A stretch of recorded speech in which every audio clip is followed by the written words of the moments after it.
एक ऐसी कथा जिसे सुनकर आज भी साधक सिहर उठते हैं। एक ऐसा रहस्य जिसका संबंध सीधे महादेव के अश्रुओं से है। रुद्राक्ष की उत्पत्ति आखिर कैसे हुई? आज रहस्य रेवोल्यूशन में खुलने वाला है। शिव के इस दिव्य बीज का सबसे प्राचीन रहस्य। सनातन धर्म में रुद्राक्ष का प्रयोग भगवान शिव के अंश के रूप में किया जाता है।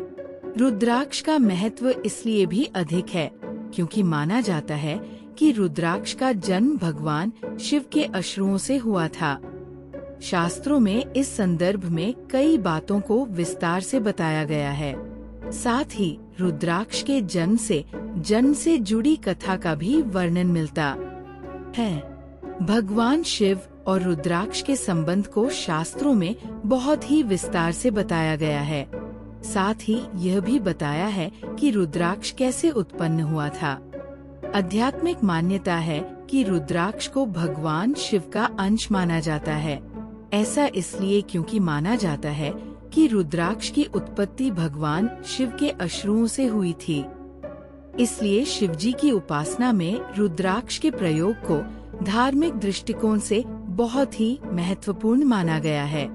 ये मान्यता भी है कि रुद्राक्ष धारण करने वाले व्यक्ति से देवाधिदेव महादेव सर्वाधिक प्रसन्न रहते हैं। आइए जानते हैं कैसे हुआ था रुद्राक्ष का जन्म और इससे जुड़ी पौराणिक कथा। रुद्राक्ष के जन्म से जुड़ी पौराणिक कथा। किंवदंतियों के अनुसार त्रिपुरासुर नामक दैत्य को अपनी शक्ति का बहुत घमंड हो गया था। इस वजह से उसने धरती लोक के साथ साथ देव लोक में भी हाहाकार मचा दिया था। त्रिपुरासुर को कोई भी देवता या अस्त्र परास्त नहीं कर पा रहे थे, जिस वजह से वो सभी भोलेनाथ के पास अपनी प्रार्थना लेकर पहुँचे और उन्होंने त्रिपुरासुर के आतंक से मुक्ति के लिए महादेव से विनती की। देवता जब कैलाश पर्वत पर पहुँचे तब उस समय भगवान शिव योग मुद्रा में अपने नेत्रों को बंद कर गहन तप में लीन थे। जब भगवान शिव ने अपना नेत्र खोला तब उनकी आंखों से कुछ अश्रु छलककर धरती पर गिर गए, जिससे रुद्राक्ष के वृक्ष का जन्म हुआ। जहाँ जहाँ भगवान शिव के आंसू गिरे वहाँ रुद्राक्ष के वृक्ष उगाए। इसलिए रुद्राक्ष को भगवान शिव के तीसरे नेत्र का स्वरूप मानकर पूजा जाता है। इसके बाद भगवान शिव ने अपने त्रिशूल से त्रिपुरासुर का वध किया और उसके अत्याचारों से सभी को मुक्त करा। या रुद्राक्ष की जन्म से जुड़ी एक और पौराणिक कथा। एक अन्य किंवदंती के अनुसार जब माता सती ने अग्नि में स्वयं को समाहित कर आत्मदाह किया था, तब महादेव अत्यंत विचलित हो उठे थे और उन्होंने माता सती के शरीर को लेकर तीनों लोकों में विलाप करते हुए विचरण किया था। इस दौरान भगवान शिव जिस स्थान से गुजरे वहां उनके आंसू गिरते रहे और जहां जहां भगवान शिव के अश्रु गिरे वहां रुद्राक्ष के वृक्ष का जन्म हुआ। वृक्ष में लगे फलों को रुद्राक्ष के नाम से जाना गया। भगवान शिव के प्रिय रुद्राक्ष के 14 प्रकार हैं। इनमें से एक मुखी रुद्राक्ष को भगवान शिव का अंश माना जाता है। 2 मुखी रुद्राक्ष अर्धनारीश्वर, 3 मुखी रुद्राक्ष को अग्नि का स्वरूप माना जाता है, 4 मुखी रुद्राक्ष को ब्रह्मा, 5 मुखी रुद्राक्ष को कालाग्नि और 6 मुखी रुद्राक्ष को कार्तिकेय का स्वरूप मानकर पूजा जाता है। इसके साथ 7 मुखी रुद्राक्ष को कामदेव, 8 मुखी रुद्राक्ष को भगवान श्री गणेश और भगवान काल भैरव का स्वरूप माना जाता है। शास्त्रों में यह भी बताया गया है कि 9 मुखी रुद्राक्ष माँ भगवती और शक्ति का स्वरूप है। 10 मुखी रुद्राक्ष 10 दिशाओं और यम है। 11 मुखी रुद्राक्ष को साक्षात भगवान रुद्र का स्वरूप माना जाता है। 12 मुखी रुद्राक्ष सूर्य, अग्नि और तेज, 13 मुखी रुद्राक्ष विजय और सफलता और अंत में 14 मुखी रुद्राक्ष को भगवान शंकर का स्वरूप माना गया है। रुद्राक्ष से जुड़े कुछ चमत्कारी रहस्य। धर्म ग्रंथों में ये बताया गया है कि जिस घर में रुद्राक्ष की पूजा की जाती है वहाँ सदैव माता लक्ष्मी वास करती है। व्यक्ति को दीर्घायु का आशीर्वाद प्राप्त होता है। इसके साथ रुद्राक्ष पहनने से मानसिक परेशानियां व हृदय रोग जैसा खतरा भी टल जाता है। जो व्यक्ति नित्य रुद्राक्ष की माला से नमः शिवाय महामंत्र का जाप करता है, उन्हें भगवान शिव का आशीर्वाद जरूर प्राप्त होता है। शास्त्रों में यह भी बताया गया है कि रुद्राक्ष धारण करने से ज्ञान की प्राप्ति होती है। रुद्राक्ष का वैज्ञानिक महत्व। वैज्ञानिक दृष्टिकोण से भी रुद्राक्ष को बहुत ही महत्वपूर्ण माना जाता है। रुद्राक्ष में ऐसे वानस्पतिक गुण होते हैं जो शारीरिक जल स्पर्श से विद्युत शक्ति पैदा करते हैं। मंत्रों का जाप करते समय जब उंगलियों में रुद्राक्ष का स्पर्श होता है तो शरीर के अंदर रोग से लड़ने की शक्ति जागृत होती है, जिससे आक्रामक रोगों से मुक्ति प्राप्त करने में सहायता मिलती है।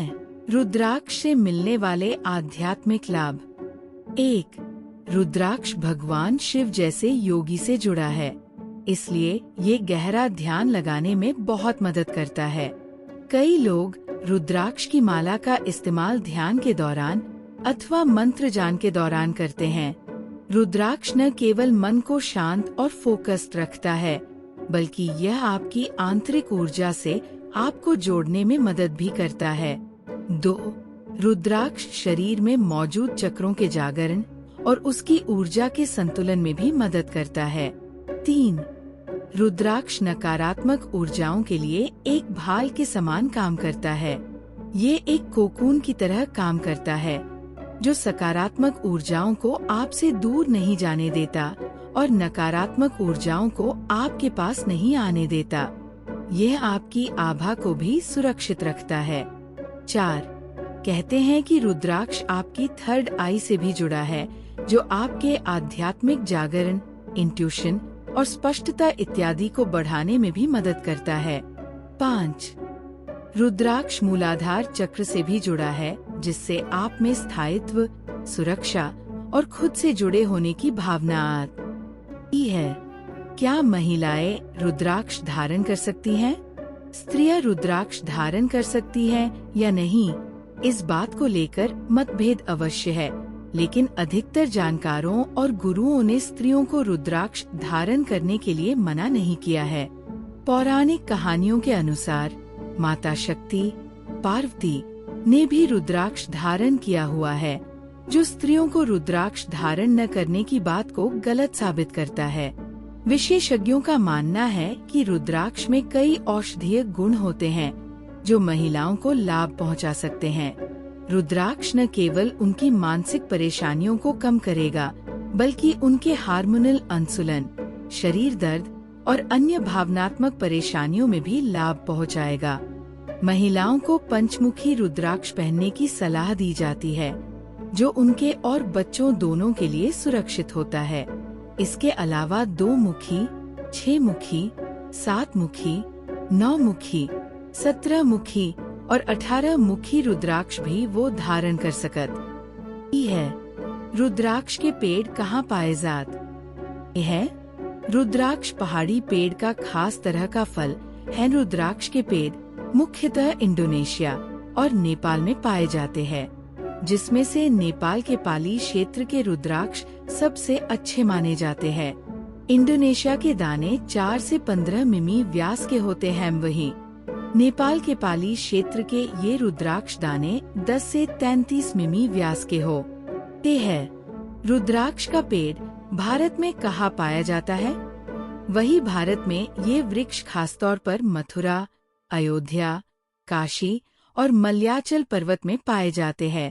इससे संबंधित और साक्ष्यों की बात करें तो इसका वर्णन शिव पुराण के अलावा स्कंद पुराण, बालोपनिषद, रुद्र पुराण, श्रीमद् भागवत तथा देवी भागवत में मिलता है। रुद्राक्ष कैसे बनता है? रुद्राक्ष को प्राप्त करने के लिए सबसे पहले इसके फल का छिलका उतार दे, फिर रुद्राक्ष का बीज निकाले, फल में से इसके बीज को पानी में गालाकर साफ करे और इस तरह रुद्राक्ष बनता है। रुद्राक्ष कितने प्रकार के होते हैं? दरअसल रुद्राक्ष कुल मिलाकर 21 प्रकार के होते हैं, जिनमें जिनमें से मुख्यतः 14 प्रकार के रुद्राक्ष को उपयोग में लाया जाता है। रुद्राक्ष के कई प्रकार के मुख हैं और इन मुखों में अलग अलग नक्षत्रों, देवताओं तथा ऋषियों का वास होता है और इनकी विशेषता के ही अनुसार इन रुद्राक्ष से बनी वस्तु जैसे माला आदि का प्रयोग किया जाता है। आज हम इन्हीं विशेषताओं का विस्तार से वर्णन करेंगे ताकि पाठकों को रुद्राक्ष के संबंध में विस्तृत जानकारी प्राप्त हो सके।